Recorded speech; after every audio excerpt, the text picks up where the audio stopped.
Greetings, fellow Empyreans. I am Ashtarothi, and all my stuff is broken because my old OBS is still on. Hold on, let me fix it all. And I will be bringing on back onto Discord here, so that way we can start chatting while I fix all this. Here we go. They can now hear you. Also, Kids Play Now, thank you so much for the sub. There was another sub earlier, but I'm going to keep all that kind of shtick out of the way for today. And hand it over to the rest of Discord. We can talk about the logistics of the comms afterwards. But Uriel, why don't you go ahead and talk while I'm setting up stuff? Yeah, so to those of you who are hanging out in here after the big lore stream, or to some of you who might just be joining now, we've been talking about a lot of Triglavian lore, and I'm just going to give a really, really quick, brief, what we know kind of overview for that. And again, this is quite brief, so we'll go into more detail about some things, go really deep down some rabbit holes for tinfoil after this, but I'll just start off with this. So the Triglavian Collective is a precursor faction that came back to New Eden after being absent for, many, many centuries, as far as we can tell. And they originally branched off and left New Eden sometime around the end of the Second Jove Empire, again, as far as we can tell, which is approximately the same time the Sleepers permanently moved all of themselves to wormhole space. And the Triglavians seem to have been, at that time, possibly escaping from the group that was in charge of the Second Jove Empire, the Tyrants, who they call their ancient enemy. And they did this by sinking their entire civilization into abyssal dead space, in which they seem to have been unable to leave until recently. Now, over many years, they became really, just masters of this domain that they had entered as a refuge, and they thought themselves to be safe there until the rogue drones and then the drifters, who emerged from the ruins of the Sleeper civilization and claimed the legacy of the Tyrants, basically using their name. They called themselves the Vigilant Tyrannos. They managed to reach the Triglavians in the Abyss, and the Triglavians, soon after this began their re-emergence into New Eden, which they call the Ancient Domains. The first was pretty exploratory, which you see with some of their observation, and then moved to become very aggressive and forward with the invasions, culminating in what we're going towards in Chapter 3. And just super quick overview of the civilization. The Trigs are split into 3 clades, basically. The whole thing, think of it as the Minmatar tribes. There's 3 Triglavian clades, each of which are split into a bunch of different subclades. And all of these different groups are very individualistic. They have conflicts, they fight with each other, but they've all come together as one in the face of a greater threat from the outside. And that's under the convocation of Triglav outside the struggle, which is to say, more or less the concord, or the tribal assembly of their group. Now, the Triglavian race itself is split into 3 different parts as well. These aren't split among the clades or anything. There's 3 different types of life. You have Navka. You have Narodnia, which are basically people in any form. That includes baseliners, capsuleers, Sancha, the Triglavian Narodnia, any of them. If it's human, it's basically a Narodnia, so far as we've seen. Then you have the Navka, which seem to be a more digital existence of some form. They don't seem to have their own bodies, and they can do stuff with rogue drones. And then you have the Kostroi, which we don't know much about at all, really, in character. But again, we're going to get down this rabbit hole, and we'll have some ideas for you.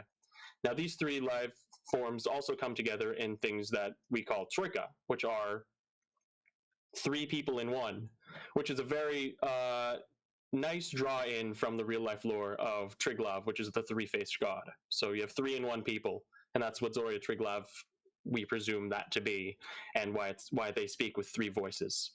So that's just the introduction there, and Ash, take it from here. Where do we want to start? I'm still trying to fix my actual stream to show my actual stuff. So, but we still have CCP Convict, and I believe, do we have Delegate Zero? Yeah, I think so. Well, in that case, I want to start by kind of reaching back a little ways. One of the things that I noted out of this conversation was a lot of this stuff is based off of previous works like Templar 1 and the Odyssey and like End of the World, our introductions to things like Isogen 5 and whatnot. How much of, but obviously Templar 1 is riddled with unreliable narrators and whatnot. How much of what we understand of the situation how much of that understanding that comes from those sorts of older sources, how much of that should be considered still applicable to... Sorry, I'm being a little bit distracted by the fact that like people are throwing subs and cool stuff at me, so I really do appreciate it. But yeah, no, how much of that older stuff should we look at in order to better understand what it is that we're looking at now?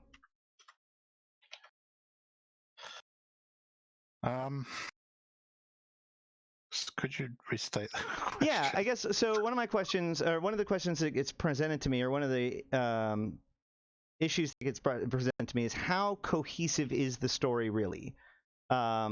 Is this actually something, you know, when I reference something from like 2008 or 2010, what people will frequently do is think like, well, it's just a game, so there's probably no actual like what happened then matters to now.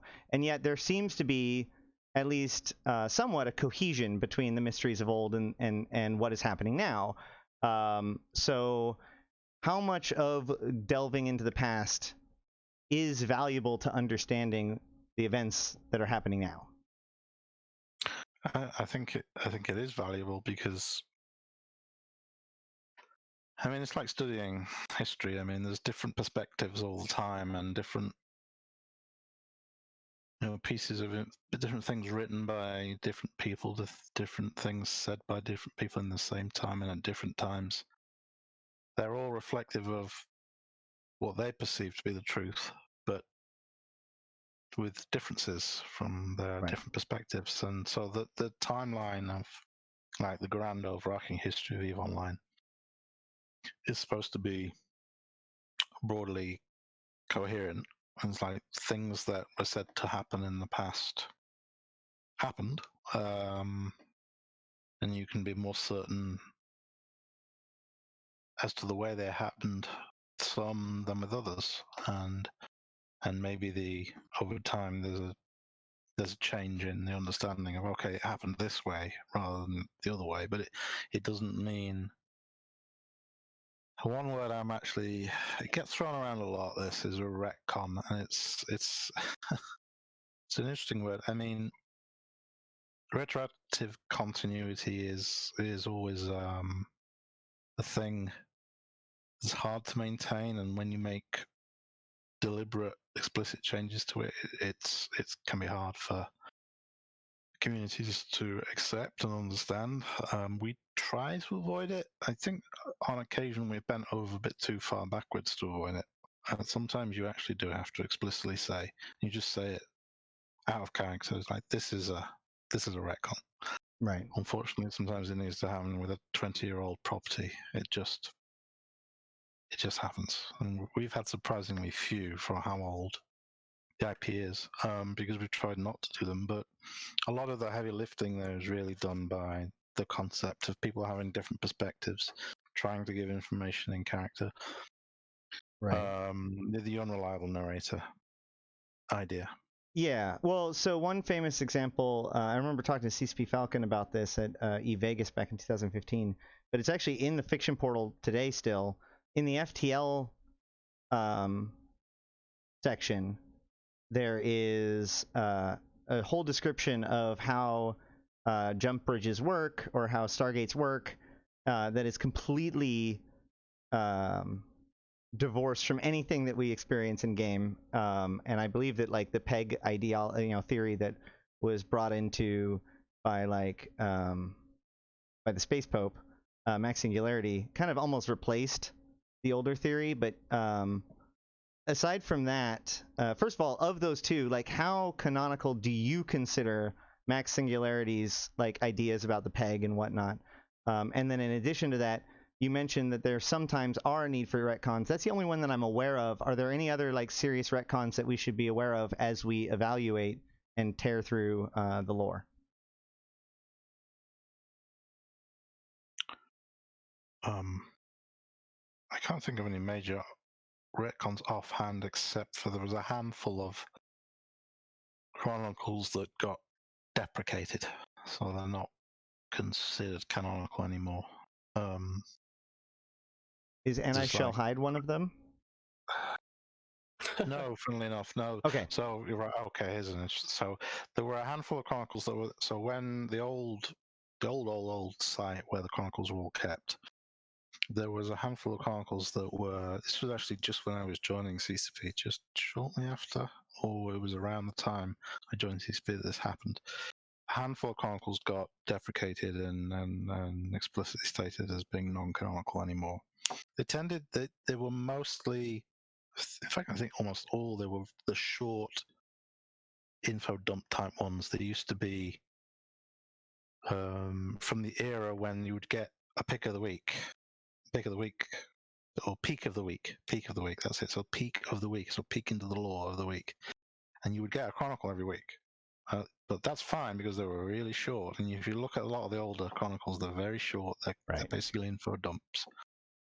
So some of those got deprecated. Now the one you're talking about, and I shall hide, and a few others were on Evilopedia, and they haven't yet been fully pulled across to the fiction portal. This is on my large list of things to get done.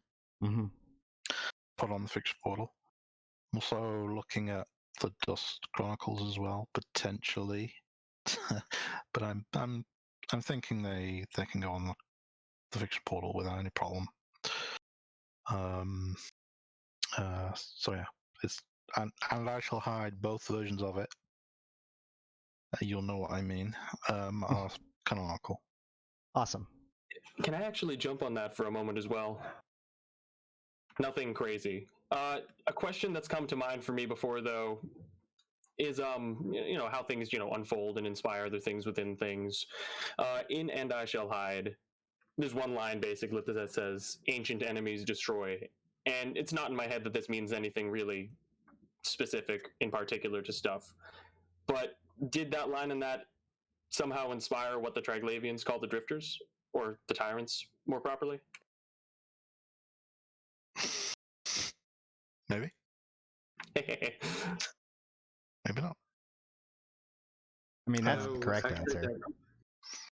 There's a point that raises, though, which is that now both with Sleepers and with the other, let's say the big other, we see as sort of like a technology that is known to certain precursory types of how to integrate multiple infomorphs into a single mind. Which we see in Mithras Gate as well, as far as I can tell. Mm-hmm.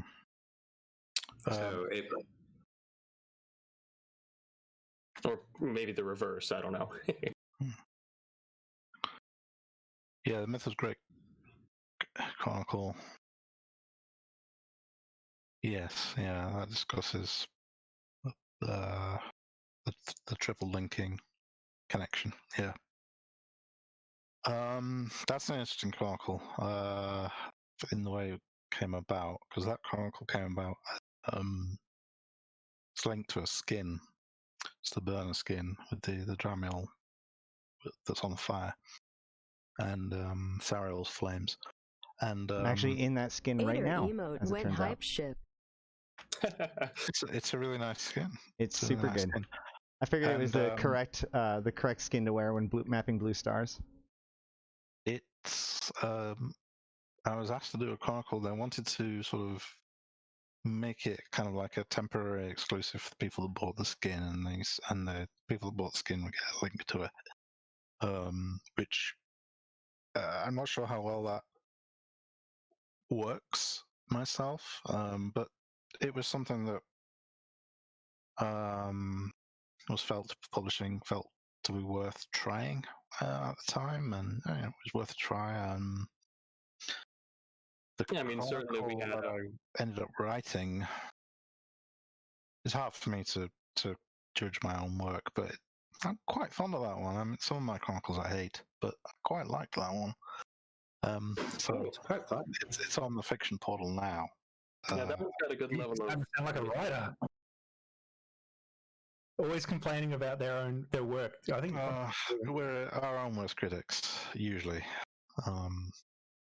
But be suspicious of a writer who's not critical of their own work. I think that's not just writers, though. I think that's a sign of a creative. Absolutely. Yeah, I think that, I mean, when I was, I used to be in music, and I couldn't stand anything I ever worked on. I hate all of it. It's the same thing if you look at an older drawing you did, and in any sort of creating something, if you look back on it and you don't see something you could have done better, I think that might be an issue.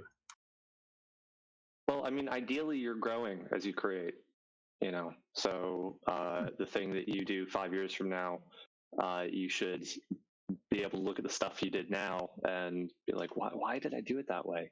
I hadn't thought about it that way, if I'm to be honest with you. I certainly with like art and drawing and music, because I used to play a couple of instruments myself. I do consider yourself improving over time. It's quite measurable, but I've never really thought about the same thing when it comes to writing. But I suppose it's exactly the same thing. I've just never sort of delved into it. I just guess off the top of my head, kind of assumed you've either got it or you don't. And the difference is just how big your vocabulary is. Yep, it's same as true with art or drawing or anything else. You know, we even I said it all the time in software development. You know, if you can look back at your work 6 months ago and not be like, oh my God, what was I thinking? If you're like, hey, this is really good, then you might want to be worried about how much progress you've made in the last 6 months. That doesn't hold up for everything, though, because if that were true across the board, I would be much better at Eve than I am right now after playing for 15 years. Well, maybe you're just better and you don't realize it. Yeah. I still Yeah, feel like this I'm is pretty the crap. better. That's the scary part.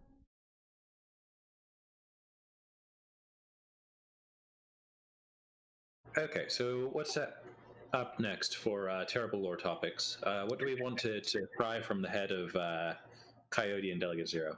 Well, maybe not so much trying, but there's one or two things that I did want to bring up, not on the mainstream, basically, because it's just not going super, super far deep into stuff. And I'm not even going to do it right now, really, but just sort of suggest stuff, really. In terms of story, you know, cohesiveness and narrative creation, just like we were talking about, really. Keeping things together. I know a couple of us have talked about specifically the Enheduanni and any relation they might have with the current storyline or a specific character. Some of us, you know, have been talking about. Who? Mac, do you want to actually talk about The this? Order. No? Okay. All right, I can say a little about it. So, Theodicy is a short story for Eve, and it was published again a long while back.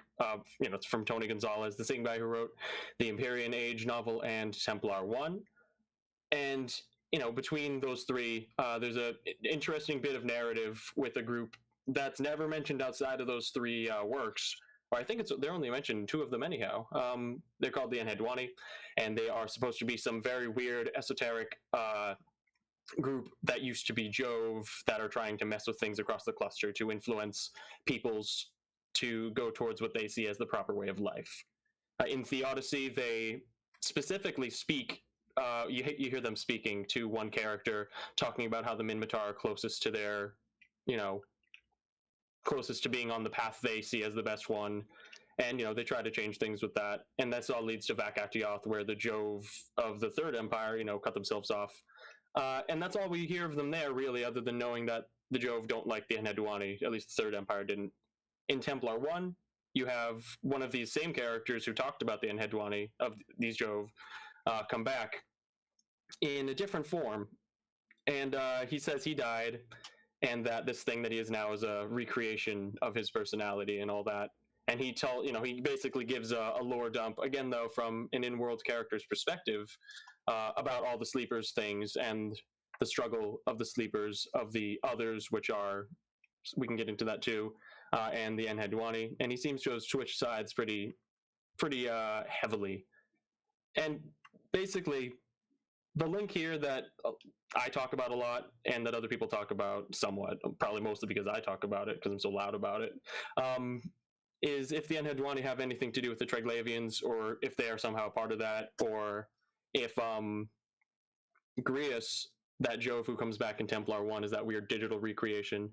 He always specifically struck me as being something very close to what we could see in Navka as. And I don't know anything about whether or not it's true, but in terms of keeping a story together, it feels like there are ways it could work where they could be involved without having it to be something so direct as, hey, they are they. Mm-hmm. Yeah. To put it another way, you confirmed something that killed Uriel's theory today, and he's sad and he wants you to throw him a bone. No, I'm just kidding. I'm just kidding. I'm teasing you, man. I'm quite happy. You alluded to this. What was it that I inadvertently confirmed? Oh no! So basically, Ashtarothi specifically convinced me of this somewhat recently, that the Triglavians weren't actually able to leave the Abyss completely of their own accord until something to do with the rogue drones and possibly the drifters, probably just the rogue drones, allowed them a pathway out. And actually, a funny thing linked back to the other stuff, the Enheduanni in the Odyssey say they can't walk among us at that time, which is also a fun little thing that I jumped back on when I was talking to him. Mm-hmm. That's fair. Mm-hmm. No, the debate came with the nature of the Triglavian, and while he believed that it was possible that it was an Enheduanni, I used the fact that the Enheduanni acted when the Triglavians were locked out, and therefore the Triglavians could not be the Enheduanni. So that was the crux of that original debate. Now, the thing that jumped further from there, though, too, is that this was just a voice talking to a character. We don't see them really physically doing anything here, and they in fact say that they can't. Whoever is talking says that they're about to be denied the ability to walk among, people in New Eden once again. And so jumping on a couple of data streams, one little thing.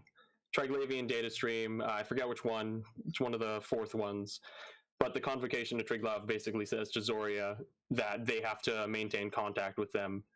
And of course, jumping way off the deep end from that, me and, I think Makoto also talked about this at one point. Zoria Triglav, some of us have likened that to possibly being, if they wanted to do it that way, the Enheduanni. And that's not asking for any response on that. That's just saying what we've been talking about.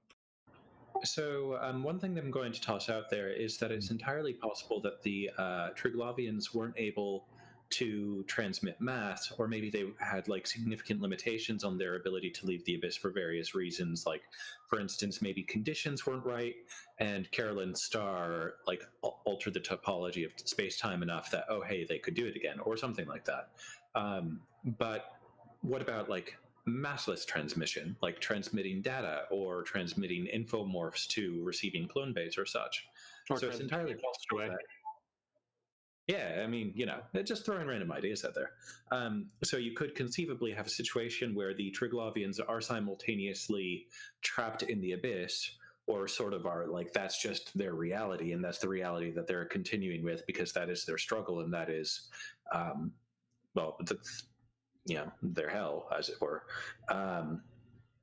But that would still allow them to, for instance, transmit Navka to interact with the rogue drones, or possibly to disseminate emissaries to sleeper enclaves that did not follow the exodus of the sleepers into wormhole space. Hence, all of those strange mimetic constructs that we got from sleeper enclaves at that time. Ah, yes, those good old trinary relics. Yeah, so I mean, there are potential ways where the Triglavians, or a subset of their society, still had a means to interact with New Eden, even if, by and large, they weren't able to at the scale that they are now. It's conceivable. Absolutely, it's conceivable without confirming or denying anything. It's certainly conceivable. There's a lot of room to wonder about what actually went on with the Triglavians, why they, big question, why did they end up in the Abyss? And how did their society evolve whilst they were in the Abyss? And then there's certainly interesting questions coming close up to date about how did the rogue drones get into abyssal dead space? How and why did the drifters go into abyssal dead space? Which we talked about on the Eve stream. But those are interesting questions for sure. I like some of the ideas that you threw around. So, if I might throw something out, just realizing we're really sticking on the idea that the Triglavians were not able to leave, and sort of assuming that it's like a physical limitation. If, for instance, they assume that the tyrants, their great enemy, are still out there and hunting, it would make sense to stay hidden. And it may have been one of those things where they would assume that if they're transmitting mass back and forth, or if they're engaging in frequent transit from the abyss to known space, that they would basically lead the enemy directly to where their remnants are hiding. So it could be that, you know, they had the physical ability, but they assumed that, you know, that it would doom them, that they would just be destroyed outright if they led their enemy to the abyss. At which point, once some transmission occurred and the Triglavians got more data, it's like, okay, things are a little bit different now. And then they were able to, let's say they're free to do something that they had the technical capability of doing for some time. Now, the world arcs specifically are the interesting thing. Yeah, the reactivation.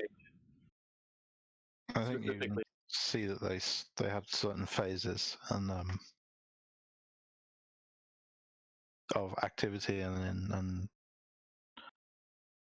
you could think that they've been quite careful in how they've approached coming into New Eden. That's something I liked about oh, not to cut you off. No, go on. Come. The data streams specifically, when you get to the 4th, 5th, and 6th ones for all of them, with, you know, Zoria's winnowing of the discourses surrounding each thing, it really builds well with that whole, you know, survival of the fittest thing of the Triglavians in a information sense, even, you know, and just like winnowing down what's known and what's proper and what's the best way to go about things. And it's interesting. I like how that's something that's just, it's not just a combat thing. It's not just how people do things with each other. It's just seems to be how their whole society is designed, and it's really remarkably consistent in a really fun way. Just so that we can catch up everybody on the stream, because I'm seeing some questions. What we are doing is we are discussing with some of the key people at CCP that make the lore happen, and some of the people who have kind of stood at the forefront of decrypting the story from a player perspective, all in one big chat. We came here from the lore video or like presentation that CCP just did, in which they revealed the Chapter 3 scope video, in which Makoto Priyano was pretty prominently featured and looking good, if I might say. But we've got sorry, what? I was just sort of going to go, hey. Okay, please carry on. So we got CCP Coyote and CCP Delegate Zero, as well as CCP Convict still here, and we're all hanging out with Makoto and Uriel, talking about the lore. So that's what's happening now. There's quite. I'm going to be a terrible, awful tease. There's quite an interesting and potentially entertaining story to be told about the creation of the Triglavian Collective as an exercise of creating the faction as a writer and in the IP, and in collaboration with game designers and artists. Which I think it would be entertaining to tell that story one day, maybe as a FanFest talk. But yeah, the interesting thing about writing for a video game is it's a video game, and therefore what you create has to fit and reflect the needs of the game. And in a funny way, the way that the feature, Abyssal Dead Space feature, works game mechanically in terms of its design, it fed very strongly into the creation of the nature of the Triglavian culture.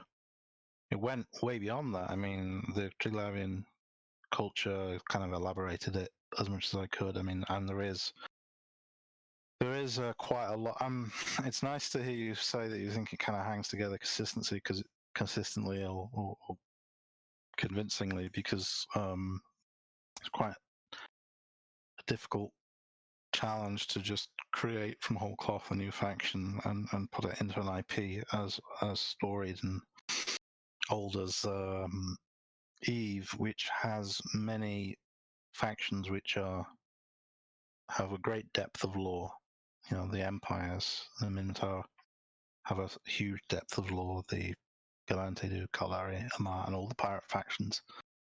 And so trying to give some sense of depth to the Triglavians to it that at least approach the other factions is difficult. And it can always be improved, and it can always be more added and in and trickled out, which we hope to do. Give them more of a rounded presence in Eve. I mean, I think I would be quite upfront and openly say we apps one of our number one things we said right at the start with the Triglavians, because we do not want these to become like the Drifters again. Don't want them to be this faceless antagonist, which is just some, you know, really alien, never, no, completely unapproachable on a human level force. So the Drifters are more, to me, they're more like a force of nature in the way that they interact with the world, and you know they have certain, or more like, you would say, more like a. I mean, it's funny. I almost feel like the rogue drones are more approachable. So yeah, wanted to avoid that pitfall. With, I think it's fine to have one factional force in the world like that.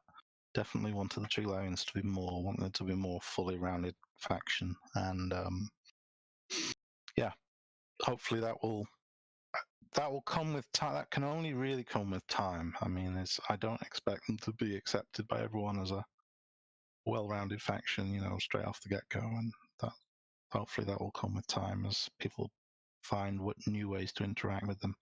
Part of Coyote's and his team's work, which has been so fantastic to watch, is that there will be more ways to interact with this faction, and that will come out.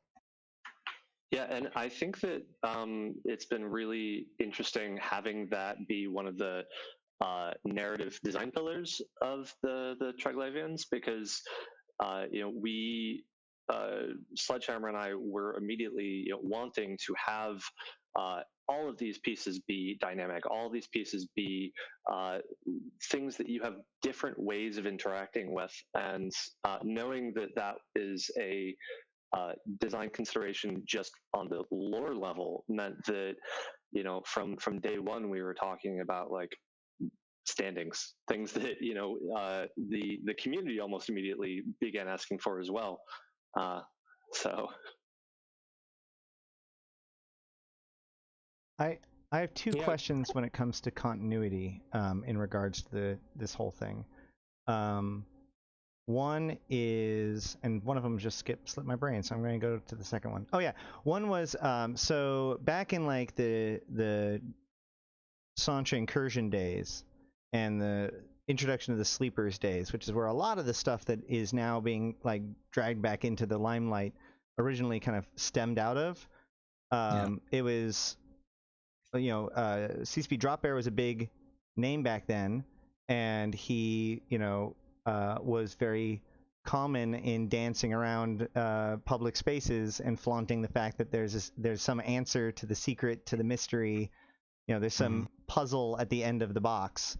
And then obviously, like, he's not in the company anymore, but you've been there for at least as long as him. So how does that continuity of mystery go from that world to the modern world?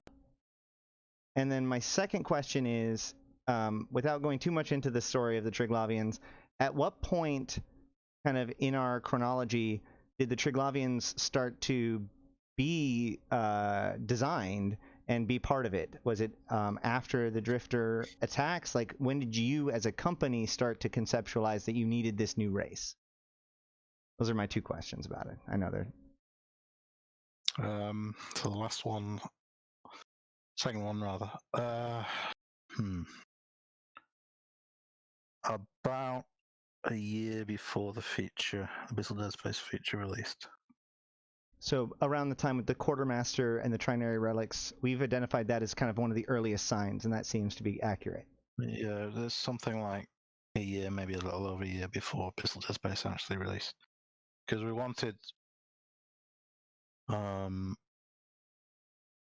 that feature to be something really cool and to feel quite different, and it was all about a very different feeling space, about providing a new space without necessarily providing new space systems, because the decision about whether to add new space, as in standard space, to the game, whether it's K space or W space, is quite a tricky one. It's quite a tricky balance to get right with, because you can definitely make an argument that if we were to add 10 regions to the game, that would be way too much space. It would be too much space. You wouldn't get people rubbing up against one another. Wouldn't get the friction of people trying to use the same space and competing for that space. So you need a certain amount of scarcity of territory for the game to work, I would say. So the Pistol Dead Space is partly came about as a way to square that circle. But yeah, we put quite a lot of pre-concepting and then design work into what that would be, with roots going quite far back. So the decision, okay, yeah, we need a new faction, that would be, as I say, about a year ago, about a year before the feature released, or thereabouts. But the thinking behind this feature was probably about 2 years in the making, all told. So yeah, these are the timescales. Really cool. So but how does this all relate with the original puzzle box that was conceived when Sleeper Space was born?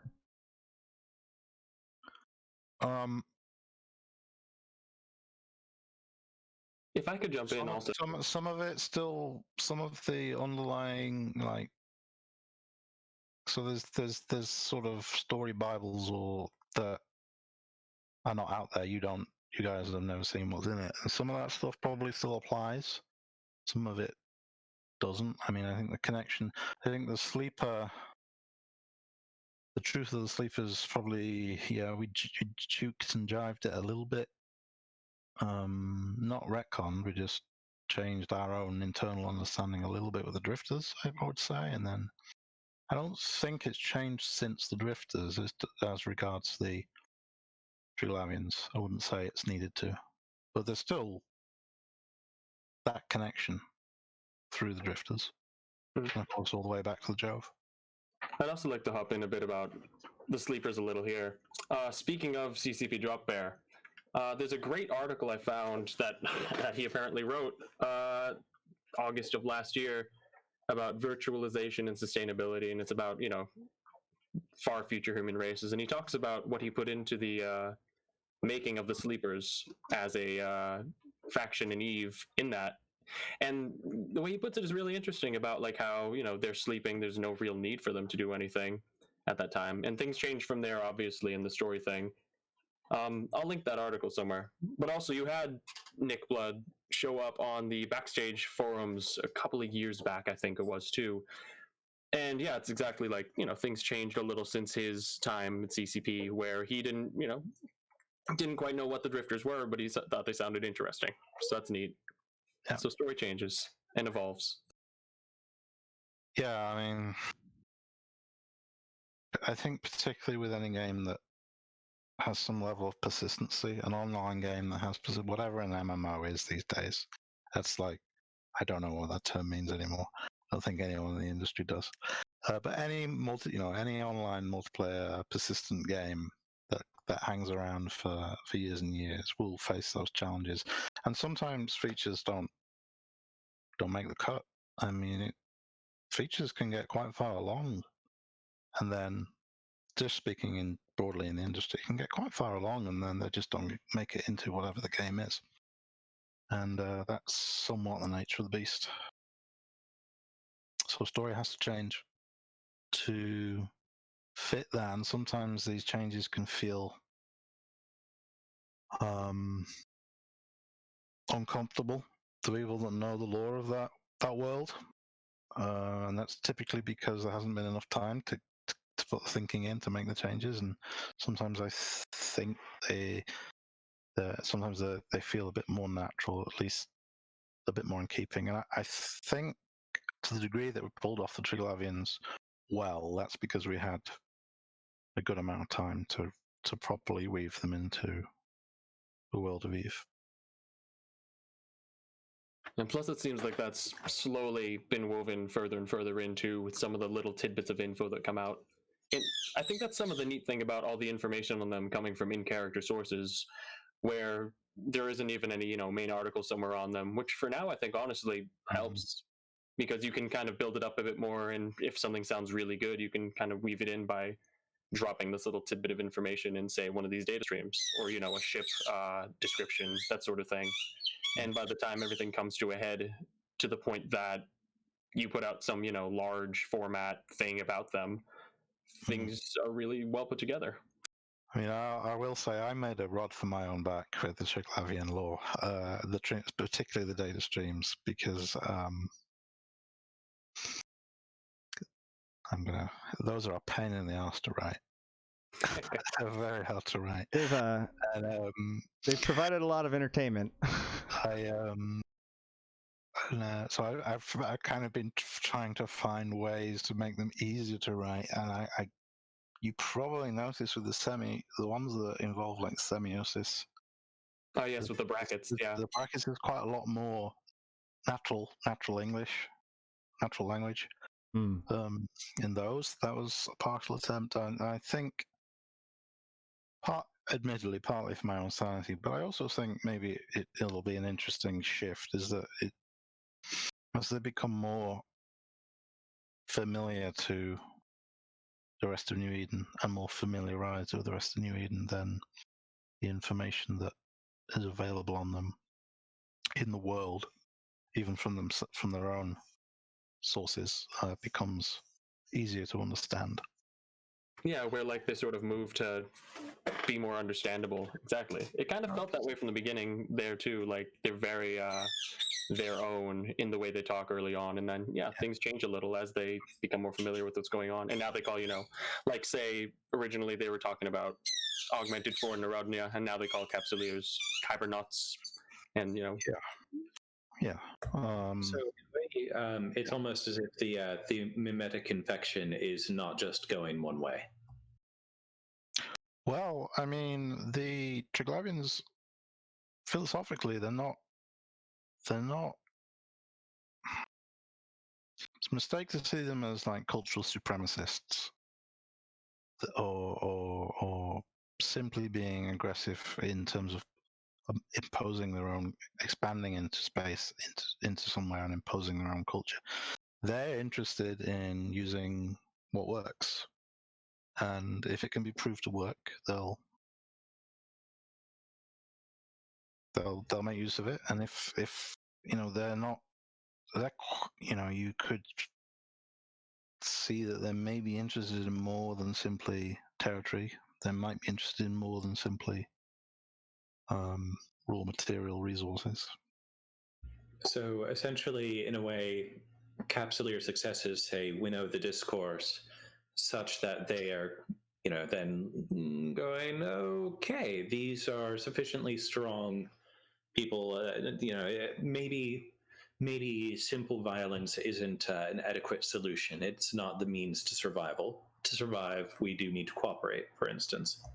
One of the interesting statements that gets made during the DAV, the rogue drone ones, is that basically once they prove that the rogue drones have sentientness, it says something to the effect of like, we will afford them the rights afforded to sentient people, right? So some of the rogue drones are animalistic, some of them are more conscious and can be worked with. So as long as they can prove that they can be worked with and are willing to submit to our Nafka, then they can live. And if they can't, then they will be stomped out as animals. So there seems to be a certain, it says, to be acknowledged according to the moral norms applicable to sentience. So they do have some sort of like desire to give a sentient creature a chance to find its place within the flow. That being said, being their ancient enemy and or being a hive mind seems to be a disqualifier. So, if I might, and DZ, Nick, you can certainly shoot this down if I get it completely off base. I get the impression that certain elements of the philosophy behind the Triglavians is almost anarchistic, should I say? And that the You're very naughty, Makoto. what can I say? So, but essentially, you know, everyone has the right to consent or dissent. I mean, it's a nested consent structure. And if someone disagrees with something to the point where it's a fundamental, irreconcilable difference, they can sever dissent. Would that be a fair assessment? Well,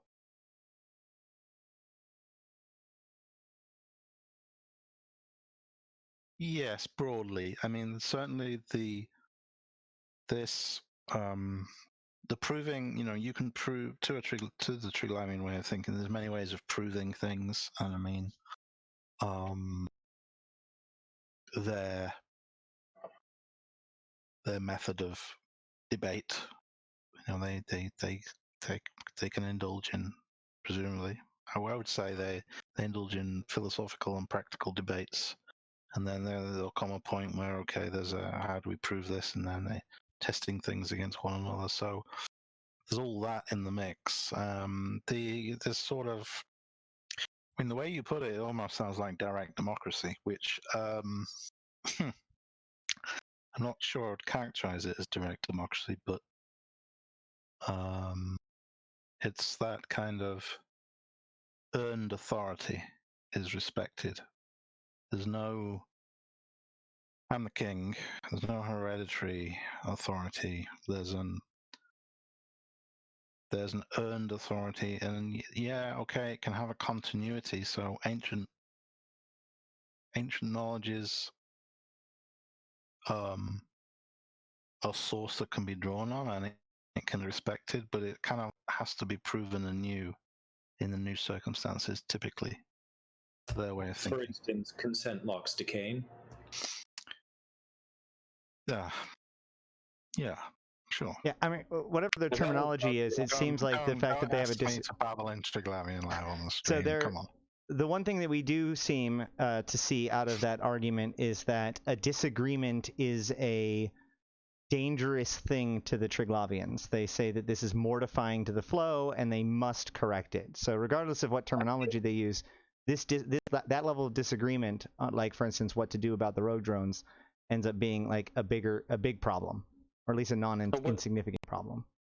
What it seemed like to me with all of that was the fact that there was no decision being made about the rogue drones was what was the bad thing, because Perrin couldn't decide, and Svarog and Vel is one of the different things. Right, but it mortifies the flow, so it's causing it's causing a problem. But I want to pause this for a second. CCP Coyote needs to head out. You worked more on the actual like invasion mechanical side of things. We're really excited about it, but we didn't want to delve into it too much because a lot of that has to do with just like what we know from Hobo Leaks. That being said, do you have anything that you wanted to say about any of this stuff with Chapter 3 before you leave? I need to pin you down and talk again. Yeah, I mean, we should definitely talk again. I think, honestly, a lot of what I really want to be saying is going to have to wait until after we've released, because I'm really excited about what we've got coming out. I'm really excited about what it means for New Eden as a whole. But yeah, I'm currently like riding a very fine line right now of what can I say? What should I say? What should I not say? Fair enough. We'll talk in a couple weeks then. How about that? Sounds perfect. Thank you very much for having me, by the way. Hey, man. Thanks for coming. It's been awesome. Have a good one. Have a good night, everyone. So it's down to you and it's down to us, DZ. Are you I nervous think, yet? I'm pretty sure Dan's still hanging on also. He's just not on video. He's hanging in and watching. Yeah, I'm just goofing around. I was just trying to help him Cool. feel like more isolated, I think vulnerable. I'll give it another 10 minutes and then Sounds good. Yeah, it sounds about good. shoot Isn't off it? at 1:15. 10. Yeah. Well, I'm glad. Yeah, I mean, I'm glad that these scenarios that I've tried to express in the Triglavian lore kind of come across. I think you've interpreted the debate between the clades and on the subject of the rogue drones pretty accurately. But as to what Ashtaroth was saying, yeah, I mean, a disagreement. If a disagreement reaches the point of being irreconcilable, then that's when you can get a situation where it gets quite violent. So, instances where, a subclade perhaps takes a position that's just completely irreconcilable with other subclades or clades, then that might very well lead to the elimination, extirpation of that subclade. So Vedmak subclade then. Yeah, in one of Well, the ship's descriptions, it speaks about the mortification, cladistic mortification of one of the clades. Or subclades, but sorry. yeah, because Vedmak clade wouldn't give up their design, I think, is what it was saying.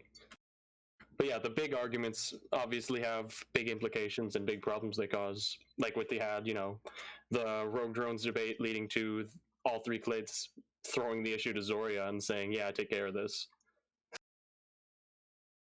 And Are you willing to confirm that the entity that we know of, Zoria Triglav, and the entity that they know as the Detached Executive Troika are one and the same? Yeah, are you willing to confirm or deny that?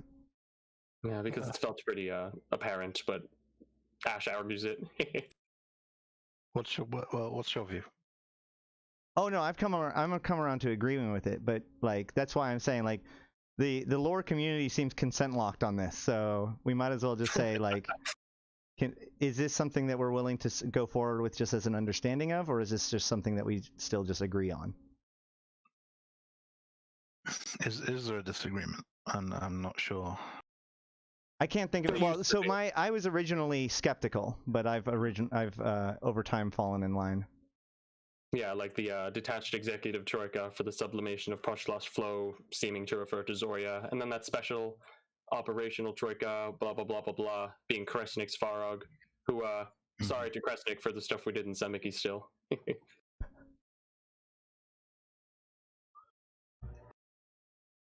Oh, Samiki. So actually, here's one for you then. So, Delegate Zero, do you have any questions for us? Anything you want us to chew over?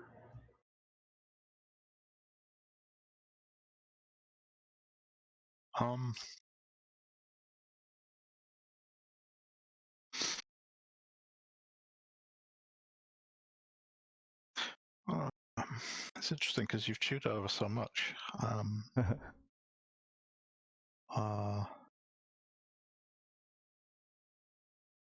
don't know. Yeah, it's a bit of a tricky one because we haven't really done. I was just going to wonder if you'd chewed over the essential stuff, but we haven't really shown much in game there apart from the lore, the data streams. Save for them penetrating the abyss in some weird ways beyond whatever. Typical Sancho. There's the whole thing with the Vimoksha chorus and whatnot, but nothing that we can pin together yet, for sure. Yeah. I mean, are you speaking just specifically on the Triglavians or just lore in general? I did. I actually had a question, real quick.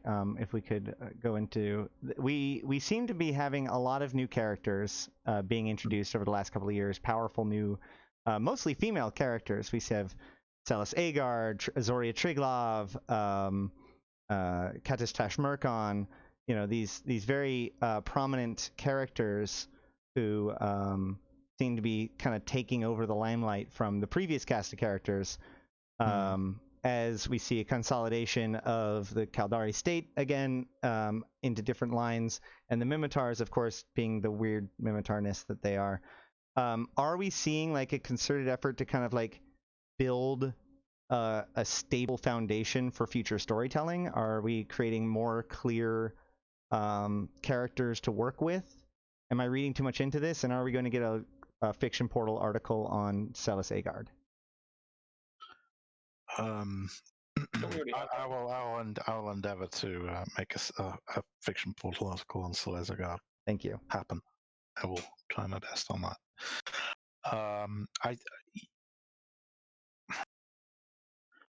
I would view it as it's not a reset. I mean, I think there's a continuity, but I would view the establishing a cast of characters that exist as a foundation that people can work with in their own storytelling and their own gameplay, roleplay is certainly always, or maintaining a stable foundation of characters is always something we're trying to do. It's a tricky one. This, I mean, now we have another narrative designer at CCP now. CCP Calliope, I think, is a dev name, and I'm hopeful this is going to improve the ability to, by bouncing ideas between ourselves and other members of the dev team, improve some of the characterization and narratives that the characters are involved with that feel better to players who are invested in these things. I mean, I've certainly made some mistakes and missteps in my tenure. Which, I mean, part of that is just, we're all human and I've made mistakes, but I think it probably is. I think it's fair of me to say that it's a function in part of, it's not really acceptable to have one person doing the lore on an IP, and TCP understands that. So, because anybody has blind spots, and anybody can get a tunnel vision. So that sounds fair. Yeah, absolutely. Certainly, we do a bit of that too. Once we go too far down our own rabbit holes. Oh yeah, I think we're all. And there was also just talking in the point of characters, and I just have one other little thing I'd like to say afterwards before we really get done with everything here, I guess. The precursor storyline in particular has, I think my biggest criticism of it up until, more recently has been the lack of identifiable characters in it. Like, especially going back with, like, during the time of the Drifters, each of them, of course, have their title or name or whatever it might be, but none of them talk. There's no visible agency, that sort of thing. And, in fact, one more thing, at least from the public view, disappears with Jamil Sorum and, the other entity inside of her disappearing from the main story for either forever or for now. But Zoria Triglav, and, you have the head of Aegis, you have Kresnik Svarg, you have these other things, and the obvious view that Triglavians are very individual. They're not some silent collective. They're all arguing their point, and they think things, and they're talking. And that's a direction I'm very happy things are going in, just having things talk more. Because then you have a people's perspective instead of just an overview. So just had a thought. So you were talking about the Triglavians all engaging in their various debates, and I was like, oh, they're noisy. That's almost a cacophony. And then I was like, huh. And then, of course, you've got a chorus in the case of the Sansha. So, new ways for voices to come out. This is sort of on a tangent. Delegate Zero, very quickly, is there a name for the Sukavesta Kalakiota partnership? Ha! Yes, there is. Cool. Funnily enough, I won't, because there'll be. Let me see. Yeah, at least I don't think tomorrow, but at least over the next sometime in the next couple of days, there'll be a news piece, and it will at least touch on that. Wonderful. Because I've been kind of keenly aware that the one of the this is actually interesting because this touches on some of the themes we've been discussing. The realignment of Caldari Megacorps. Those who pay careful attention to Caldari lore, which I'm sure you do, Makoto, will have noticed that that's been happening for years. That's another story I'd like to tell one day. But yes, this realignment has really come to a head in YC 122, the current year. You've had the formation of the PKN consortium, PKN Interstellar, and which I can't remember what the Rata or Caldari phrase is, but it translates as PKN. It translates as the Dark Forest Business Club. And for the Ishikoni Hayasio, so PKN, Dark Forest Business Club, that's Lidai CBD and Nugo UV, or no, NOH. And the other one that's been named already is the Combine TNR. Yes, Combine Yes. TNR. And that's the Ocean Winds something. I can't A remember. business community, I think it is, or corporate community. Yeah. So these are like the translations are from the Caldari phraseology, and there'll be one. I mean, it's no secret that Karlakioto and Tsuko Vesta, which is the other two out of the Big Eight, are working together quite closely, and that's been trailed. And that's, I think there was a line in the ticker on the new scope, and they'll be formalizing their Yep, exactly. political arrangements. Some of that will be part of the next Game World news piece. So I'll that's the preview, and it'll be there. I won't say what they are now because I think it's best for those things to emerge for everyone at the same time. Certainly.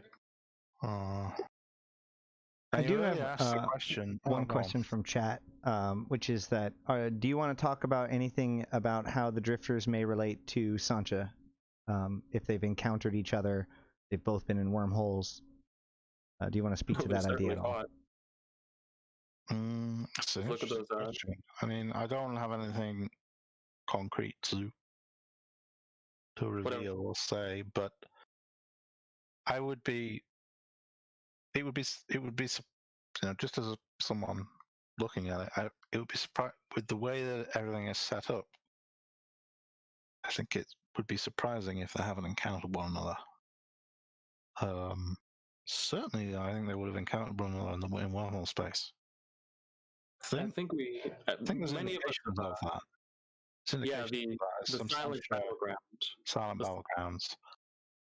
Which I think was the first hint that something else was coming with the sleepers too, with the weird unidentified wreckage alongside all the other stuff fighting the Sancha. Right. So that all came about at the same time as the. Is that not at the same time as Shattered Wormholes and Thera? Yes. Yeah. Yeah. And there was a Sancha, wasn't there a Sancha fleet that disappeared around the same time? Was in the Game World News or alluded to? There was unusual activity in Osa, where Sancha's nation had to escape via stargates instead of through their wormholes. Right. Yeah, that was the lead up. Yeah. So sleepers and Sanchas certainly encountered one another. Drifters and Sanchas, I think, unquestionably, the signs of it. Whether they run into one another in the abyss, maybe it's an open question. I think if and when anything sort of happens in the world itself, game world itself, then more will become clear there. Hopefully. You asked about is Zoria Triglav the detached executive troika for sublimation of Poshlos flow? Yes, let's get back to that. I mean, so as you stated earlier, I think in the Utream, the troika refers to Triglavian entities. So the ships are crewed by tactical troikas, and there's a certain number of tactical troikas on. Well, if it's a tactical ship, maybe there's other kinds of ships, but certain number of troikas on a given ship. Well, we now have logistical troikas. Right. Yeah, with the new industrials. If you've been looking somewhere you shouldn't have been looking. Well, there's pictures. We're in that weird state where we've now seen the thing. Yeah, It's been teased.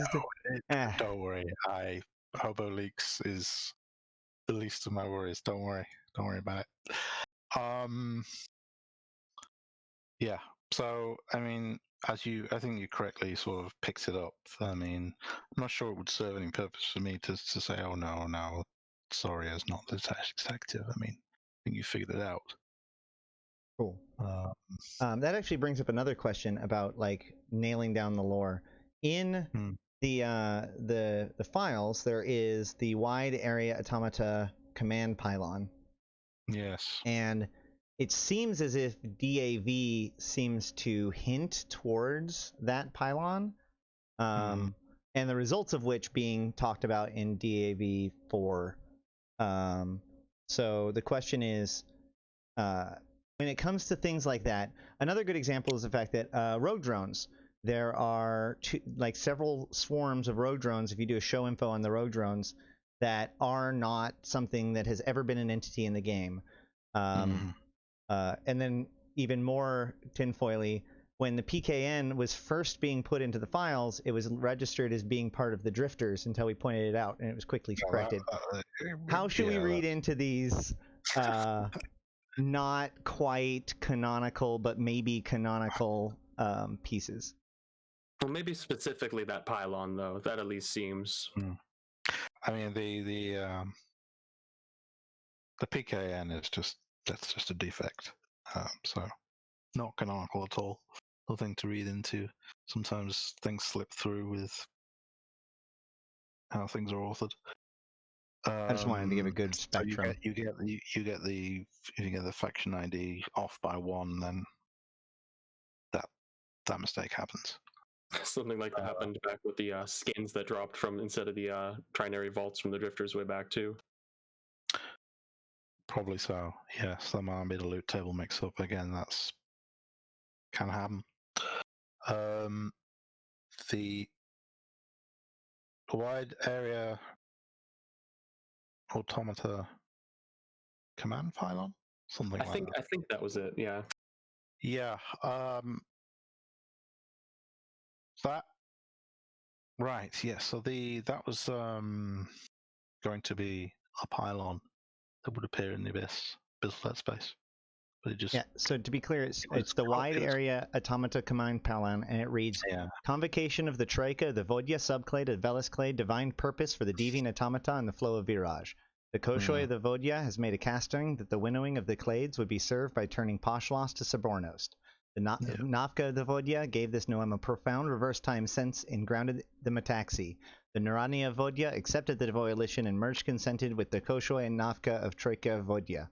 With this scribing is the working of the flow revealed as law. And the important piece of this is like, if I can point to this and say this is part of it, like that's a huge piece of so much of my understanding of the situation. But it's not in the game. But it is in the game if I show info. Like if I do a type ID lookup. I'll just straight out say that text that's on it, that's canonical.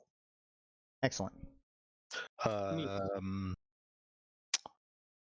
Yeah, I should figure out a way to reinforce that.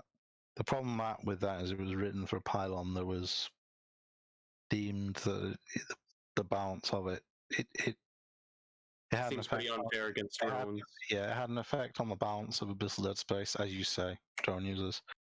So it didn't go forward in the end, which I think was the correct decision from a game balance point of view for that feature. But the piece of text is canonical, so. So what about weird things like the rogue drones hives? I beg your pardon? What about the hives that have never appeared? Yeah. Well, this is where you run into. This is where it runs into game mechanics a little bit, but the framework that the game operates in. So a faction in the game is made up of corporations. Mm-hmm. So it fits okay with the Triglavians because their faction has the three clades. And the three clades are authored as corporations, but they're not corporations, the Triglavian. They're just subgroups within their faction. With the rogue drones, it really breaks down, but there was a need to have rogue drone corporations so that you could assign ownership. So the corporations in the game mechanic sense, you could assign ownership. So that's why the Navka overmines. That's why certain drones in the Universal Dead Space have that. You click on them and they show that they're affiliated to Navka overmines. The rogue drone faction isn't really a faction. We maybe shouldn't have done it that way, but well, no, my understanding, the question that I have is specifically there are several hives listed that are not actually like interacted, and two of them are the Charybdis and Scylla infestation, which seems to imply working with the drifters, but I don't know how much to read into that. Right. Well, a lot of groups seem to have used rogue drones in the past and influenced them and taken control of them. So that's my take on that. Yeah, that was a little bit of future-proofing. I mean, but as far as I'm concerned, I mean, it's in the game. Right. You can view it. I think it even says it's like a. No, it does have like a well fleshed out thing. Code data file on it or something. I can't remember. Yeah, it's an Omega Silver, I think. Right. So it's there. So it's a designation. So you can read into it what you want to read into it. Setting up for the future. Yeah, Ariel's right. I mean, rogue drones. I think you guys know this, but it's worth saying out loud for the audience. I mean, rogue drones are not a cohesive, unified faction at all. They range from having an intelligence that's akin to a very intelligent and very heavily armed swarm of bees or wasps to at the other end of the scale, sentient groupings of rogue drones that are operating in a collective that is kind of a hive mind.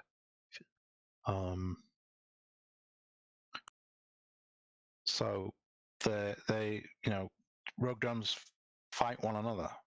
One for resources.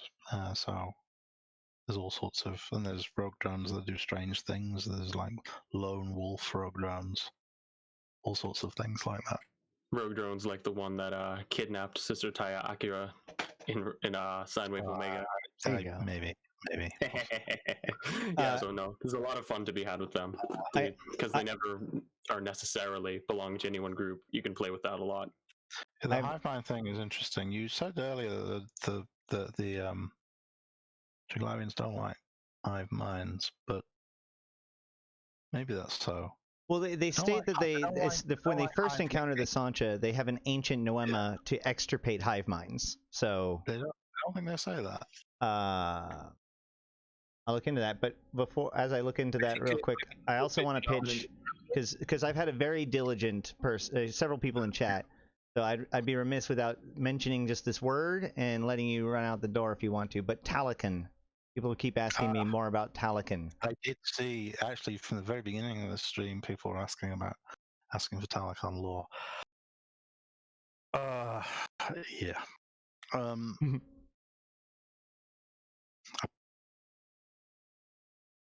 Even if I do say so myself, I mean, if you're interested in the Talocan and you haven't read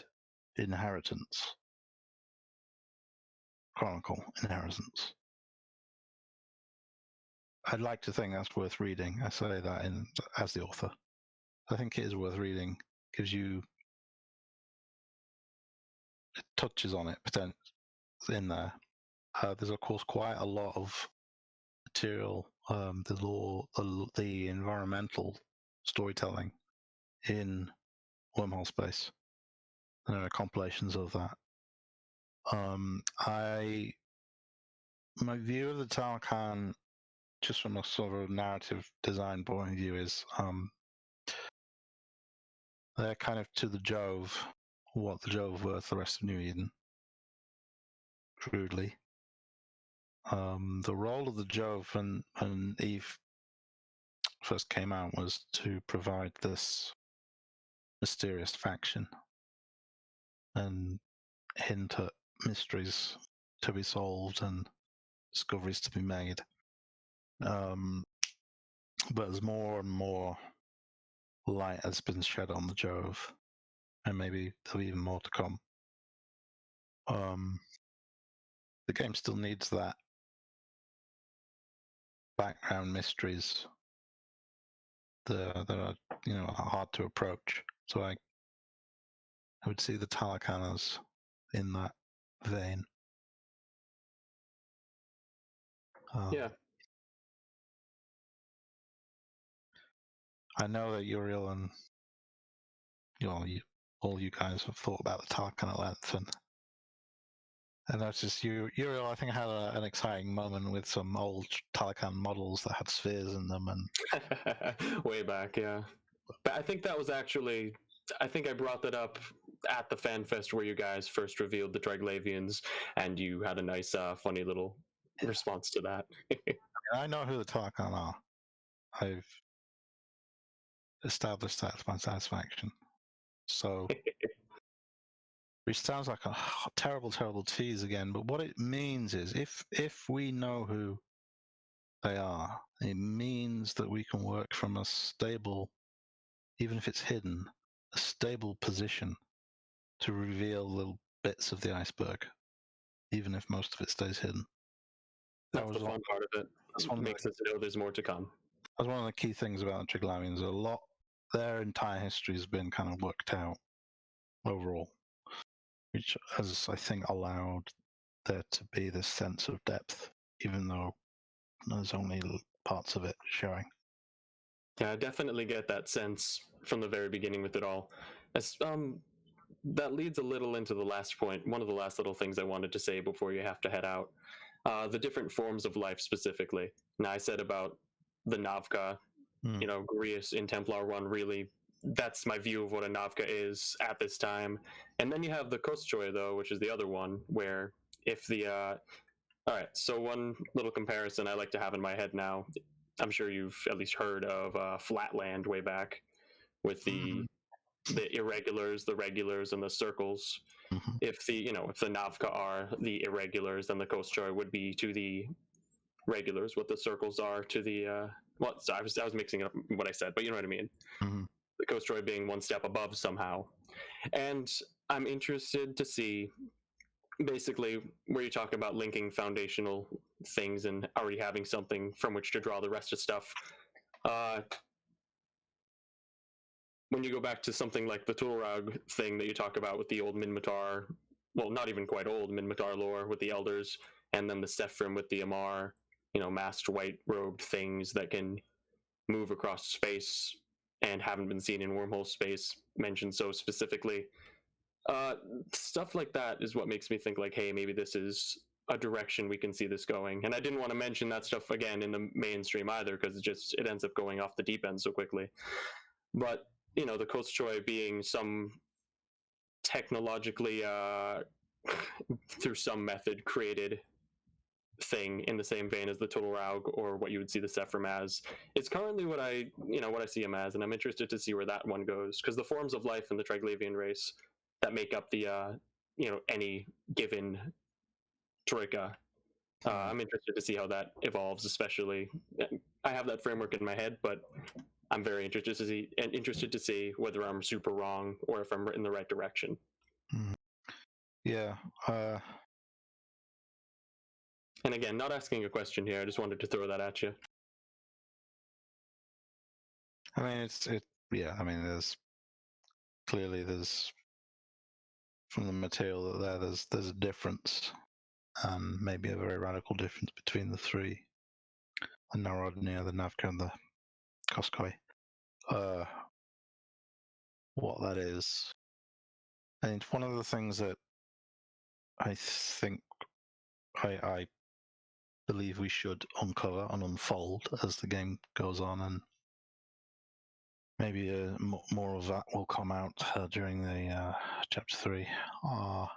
Because I don't think it's good to leave everything completely mysterious forever. I think there's an inevitability that you have to tell more as you go along, and this is why a lot of stuff's been uncovered about the Jove, and it became kind of necessary and inevitable, really, to uncover more about the Jove. So yes, certainly. Yeah, and that's a good. I like that. So thank you. The other last little thing I wanted to jump up with still is just to express a bit of I don't know, with the Drifters' silence. I'm really hoping that the Triglavians progressing their goals ends up maybe having them reconsider their seemingly very prideful stance on their silence thus far. And also, super quick little note.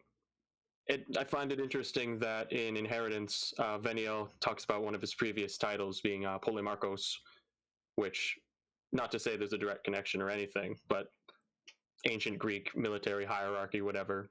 Strategos is the position under Polemarchos in the ancient Greek military or whatever. And I have my thoughts about the other in Jamil Sorum and wherever all that went. But that one title has a lot of interest for me. Polemarchos, that is. Oh yes, because of Veniel. Well, yeah, from what he says, but also with the structure of the Drifters, and specifically also the hidden, well, not visible strings for descriptions for each of the Drifters, which they're still in the files or whatever. And again, you have that issue of whether or not you can even recognize that as a in-character thing because it's not visible. But Strategos, the descriptions there are very interesting, and I touch on that in that big, giant, old speculation thing I wrote. And I still hope that that's where the other comes back in. Right. But who knows? Yeah, there's a lot that's possible and conceivable. It's an interesting. I mean, on a final note, I think I will jump off in a couple of minutes, but I certainly, but we try to set out like a plan. I mean, there's no plan in a safe, no 10-year plan in a safe. This is a thing that comes up every so often. There's a secret 10-year plan in a safe. There's no 10-year plan in a safe, but we try to do some amount of long-term planning. We try to spread the seeds into the lore, and they can flower or not as they will. But we also try to. It's interesting to take notice of how players are engaging with something like the Triglavians, and whilst a lot of the nature and background of the Triglavians is planned out, some of the things like the data streams have sort of been a little bit reactive to theorizing that's gone on. So that it's very useful to us and very cool to see you guys theorizing and engaging with it in that way. Yeah, it's fun to think of. You've said in the past little moments where it's like, yeah, this thing sounds kind of neat actually, when you read theories and stuff. Yeah. I think that's some of the fun of having it all hidden too, because until it's out, you can do whatever you want to it. Yep. I love the fact that the way that the lore is presented in Eve is such a way that is very similar to just the rest of Eve. One of the things that in the early days caught my attention was that somebody with very little experience in Eve actually could bring up points in a discussion with somebody who has several years in Eve, just because there's so much to know in Eve that somebody with very little information might know that one thing that the other person just doesn't know. And in the same way, the lore can be argued about. because it's like, oh, but did you know this secret thing? You know, this other thing. Everything kind of has like it's almost like a noir mystery that to pull apart, which is sometimes frustrating, and makes things like makes us want even more sophisticated like lore portals and be able to dig into that. But that's only because like it feels like we're being coaxed into to discover something that I feel like there's something that we're missing and we don't have all the pieces, and you know, we just want to be able to put it together. Yeah, the fiction portal is a thing I really want to spend a lot more time bringing up to scratch first thing, and then maintaining and building on a regular basis. I'm hoping that the bandwidth will be there now and post invasion. It's been a busy time, but I can imagine. On I the mean, notice, 'cause Sancha, it does it's say so much. invocation of ancient time accepted noem of extirpation of hive-linked Neurodnia. So Yes. So it doesn't necessarily mean hive minds as a whole, but Right. specifically that. they did they had some idea to go to. They shot first, it would appear. Yeah, I mean, you could take it they're not keen on human beings linking themselves up in hive minds. But that's really interesting given some of the accusations of the nature of the Triglavians too. Yeah, But then you get to the point. there's What would you consider human anymore? there could be a paradox there. Could be. Potentially. A question of consent. Yeah, maybe, possibly. There's something there that's maybe that's an interesting thing that maybe you could be thinking about. You know, one of this question of how the different aspects of Triglavian personality work, and this question of why do they just outright detest the notion of a group like Sanctions Nation, where it's like a hive-linked human beings. Those are maybe something to think about. On that bombshell, on that note, I think I'm gonna go. I'm tiring. Nice to have you. Very nice to be able to chat with you for a while. Certainly helps make up for not being able to do it in person at FanFest. Yes, we will see one another again, I'm sure. We'll Yes, come it's out been the other incredible end. to finally be able to ask you questions Right. directly instead of just talk about you a lot. Yeah, it's been a pleasure. Thanks for having me on the extended Q&A. Thanks for being here. All right. Take care. You as well. Yes. And I'm going to use that excuse to sign off also, and I will see all of you all in various Discords. Feel free to hit me up, Eve on Twitter and such, at Makoto Priano on Twitter, and you can probably find your way to the ARC Discord, and we talk no end of tinfoil. Good night, folks. Thank you I'm guys probably for going to coming. punch out this one as well. I have been here this whole time, and normally it's hard to shut me up. But when Delegate Zero starts talking about lore, I just like to sit down quietly, cross my legs, and I agree. I also, you had to put a lot of focus into hunting me down. I know. Stream snipers. Gosh, reported to Twitch. oh no! Don't report me to IA for misappropriation of a Polaris frigate. Yeah, I saw that fly by on there. Yeah, actually, Convict, is there anything you'd love to bring up or mention or ask that we could jump on for a bit? I'm not going to stay on for too much longer because I'm going to have dinner soon, but I'd love to chat a bit more with you guys if you want first. I don't have like much to bring to this because I probably know a bit more about New Eden's history generally than your average bear, but I actually have a fairly shallow understanding about a lot of things, and other things I don't even know much about. Plus, I've been doing a lot of internal reading about. I saw you. Yeah, you mentioned that at Vegas. You're like, I've been reading all the internal wiki stuff, and it's like, oh boy. So actually, Unfortunately, that's the question I'm going to drill in on, which is that so not to tell us anything about what you've learned, but what has been the experience been like to go from a guy on our side of the fence to that side of the fence? Has it been what was that experience like? Well, I think what I said to Uriel at Vegas was that I was trying to avoid straying into those realms of like our internal documentation and stuff because I didn't want to spoil any surprises for myself. But what I found is, well, information is there and is reasonably complete about some things. I've really actually turns out I caved in and I had to snoop around and I really enjoyed some of it. And there's actually quite a lot of stuff scattered around the place. I'm sure Delegate Zero, he's like one of those archivists, I suppose, who keeps track of everything in his mind. And he has no problems digging stuff out when he needs it. But it's hard to find a single, complete source for every single thing. There's sort of like it's like finding little paper trails. It's like playing a video game where you keep finding tape recorders that give you a little bit more of the story as you're snooping around. It's actually been really cool, and it hasn't. I don't feel like it's actually spoiled anything for me at all. It's given me a few eyebrow raise moments, then move on. But the unintended consequence now is because that's all just like sloshing around in my head. I'm a little bit on eggshells now when I talk about lore because I'm not sure if what I'm about to say is something which is public or if it's something that I picked up reading one of the do not talk about this part on the wiki. So it's actually yeah, that's the danger. Yeah.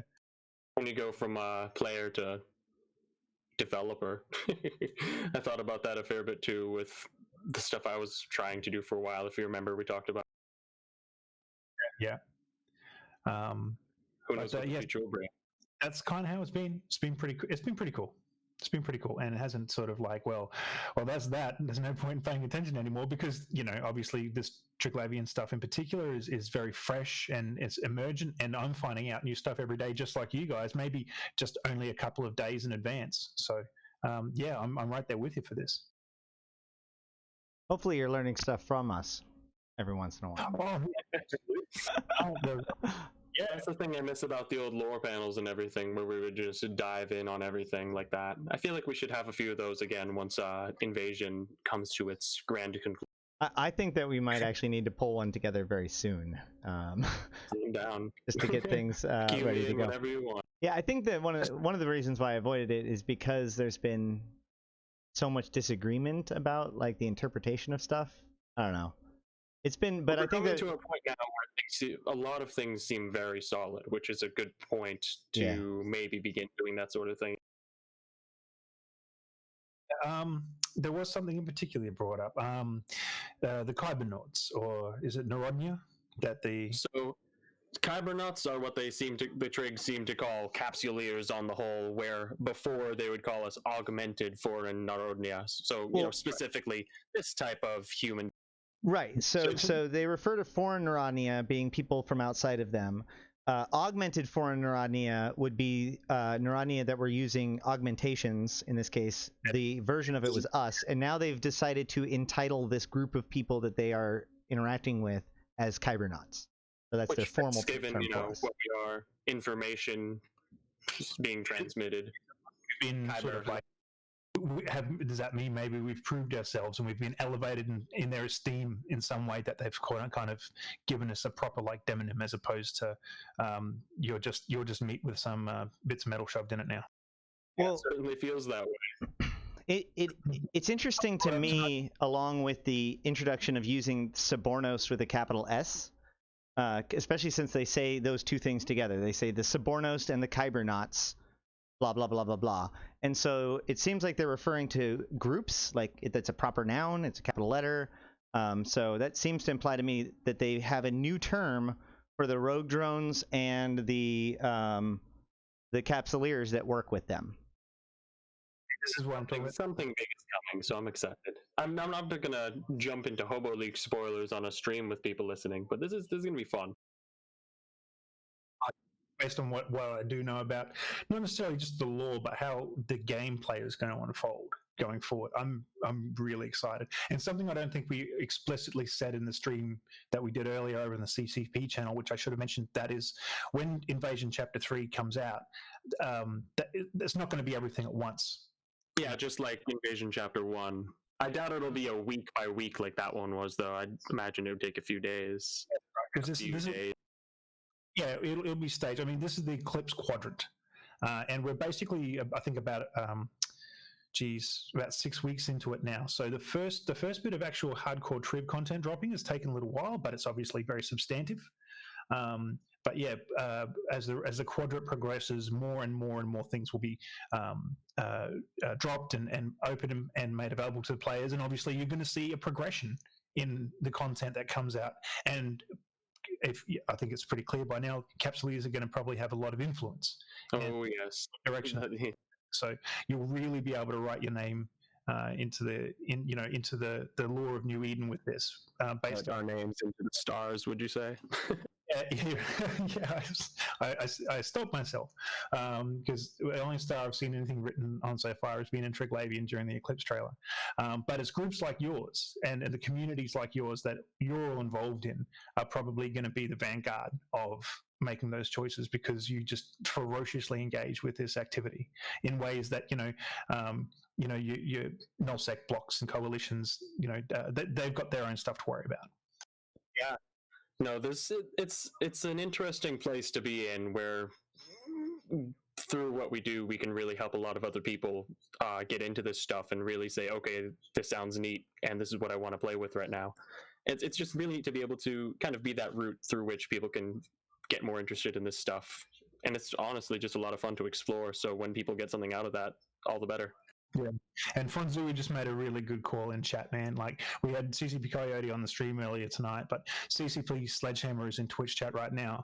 He's also on the same team, Event Horizon, that's producing all this content. He's a content designer, and I can vouch personally that he has been working tirelessly to try and get all this stuff together so that it's ready for you when it launches. And beyond, actually. We've worked with him on numerous occasions to communicate like what we see on the ground, anything that might be wrong or whatever. He's very proactive with following up with members of the invasion communities, ensuring that everything is executing exactly the way that they would like it to. Early on, especially things, bugs and the like. It's been the whole CCP Sledgehammer in particular, but also like the whole team of people. People seem very responsive to when someone will call out and say, "Hey, this thing seems really off," and they're like, "Oh, okay." Mm-hmm. Tell me about it. And yeah, CCP is generally pretty accessible. If you guys need to have a reasonable chat about something, or if you've got an issue and things like that, you can find us in all sorts of. Definitely one of my favorite things about how the whole company seems to operate. Yeah, and absolutely one of the things that attracted me to it. I've always appreciated that about CCP from the time I was a player, and now that I'm here, I try to also make myself available as. Good job of it. Thank you. All right, and on that note, I'm going to go for it. I think I'm also about to head out as well. Getting quite hungry. But I actually think I might. Really nice talking to you all. Yeah. Thank you guys both for coming. CCP Convict, if you're still here, I just wanted to thank you for your part in making this happen. And the community team, you and Aurora both have really stepped up and been part of an ongoing rework of, I guess, CCP's image. And you guys have done an incredibly effective job, and I hope that Chapter 3 will just be another big step in, proving to everyone that, like, a lot of the things of what we've understood as being, like, the limitations of EVE may not necessarily be true anymore. And you guys are very aggressive, and the quality of content that has been coming out has been absolutely incredible, and thank you for letting me be part of this. That's cool to hear. That's a great way of putting it, and I'm going to clip that and share it with the team. Awesome. And thank one you. Last thing from me as well before you hop off. Yeah, man. Quick little fun thing that keeps popping into my head. If any systems in EVE, or stars, I guess, were to change hands, system names are always something that's come up in my head as like, if something major happened, that'd be an interesting place to record that. You know, if a name of anything were to change, and where would they get those names? Oh, Especially if update someone were to name them. the description for posterity. You better learn how to spell Niarja in triangle is all I'm trying to say. Actually, hold on one second. I got to check something real quick. I'm just going to the brilliant Triglavian foothold report just to find out if one of my favorite systems is on there. Natorotas I'm going to be sad. definitely is. What? Natorotas, I believe, is on. Natoras. Well, Natoras actually made it into the news. It was hit by the Trig, actually. I don't know if it's on the risk list, but it was on the one of the Rasnaborg, like the planet. It was listed alongside. Planet 5. Every 5 million people have disappeared in the recent. Yeah, man. I'm backing the Trigs on this one. I reckon it'll be fun to go and kick Concord's ass a little bit. But if they show up in Natoras, I might have to switch sides because I don't want the Natoras news to go away. Dude, so they hit Fleet, which is like Ashtarothi's home, and I'm like, how the hell did they pick like the one thing? Like my headcanon is like Ash is super paranoid, and so she has this secret colony in Fleet where she harvests all of her crew. And like she's really paranoid about it. So the fact that it was in the news that Fleet was one of the systems that the Trig were using as their colonies, and I saw 15 Rasnaborg there. Yeah, no, she's totally freaked out right now. Dang it, I keep wanting to say something. Oh, once again, a friendly reminder that Garista's CDIA file does exist. Oh, yeah. Sorry, I'll see if there's a version with audio because I don't think the they were saying somebody who was it that said that there was somebody in the chat. Can't remember who it was in the chat. Another CCPer said that they were on it. Oh, okay, that's awesome then. All right, cool. Yeah, I'm on the side of the Empyreans, Aurora. Ash is the man of the people, CCP Aurora. Ash is actually a Luciferian character. She's an angel that wants to be God. Damn. Yep. She feels that Concord is the only thing holding her back. Well, best of luck. I might be on your side in the coming struggle. Well, I mean, like as she developed over the years, I mean, like she's an Empyrean. Empyreans are kind of monsters. That's the whole point. The best thing about Capsuleers is that any one of them might change to any side and do whatever they want. There's a very broad spectrum of, as the Trigs would put it, allegiance profiles. So they're obviously going to take advantage of that, and I'm happy to see where that goes. I'll wait to see. I'm going to be like, my eyes will be glued to the ARC Discord once all the content starts coming out, because I like whenever we drop something, I like to just go there and watch you guys sort of dissecting it, getting straight up. All right, I'm going to go for real. All right. Well, have a good night. It's great talking to you. Good night, Twitch chat. It's been a lot of fun streaming tonight, and unpacking a lot of things for you guys, and also learning a great deal of stuff for myself from these Galaxy Brains. It's been awesome. So I'll see you probably in another stream in the not too distant. All right. Have a good night. Thank you guys for coming. Yeah, and I'm going to head off as well now. It's been a nice long afternoon of this. It's been a very pleasant day. It's great talking with everyone and seeing everyone. But just thanks to everyone for tuning into this stuff, and thanks for staying interested. We'll always, hopefully, I mean, I'll certainly do my best to keep around and provide new stuff for everyone to talk about and interpret things and have as much fun as we can. So I'm really excited for the coming Tuesday, and let's see what happens. And I'll see you later, Ash. This has been a lot of fun. Absolutely. I didn't get a chance to really digest that the scope video, so I'm sure we all need to go to our respective corners and digest some of this stuff, and then we'll be at it again in the Discord. Yeah, reconvene sometime later. Well, either way, it's been nice, and I'll see you later. All right, have a good one, man.